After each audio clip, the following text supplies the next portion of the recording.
Što učiniti ako imate vrlo osjetljivu cijev? Možda imate cijev od lijevanog željeza koja je tijekom godina postala krhka. Možda imate cijev koja je oštećena na dnu i trebate pripremiti tu cijev za proces relininga.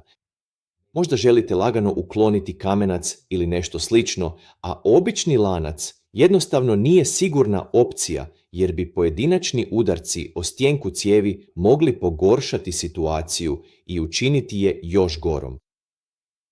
U tom slučaju koristili biste Picot Smart Spider. Picot Smart Spider ima ove male prstiće, a oni su ovdje ovješeni na malim gumenim držačima. Spaja se na osovinu pomoću vijaka, a s obzirom na težinu ovog alata preporučio bih da bi vjerojatno najbolje bilo da ga pokreće osovina od 3/8 ili pola inča, što je osovina od 10 mm ili 12 mm i to bi bio pravi alat za taj posao. Hvala na gledanju. Ćao, čao.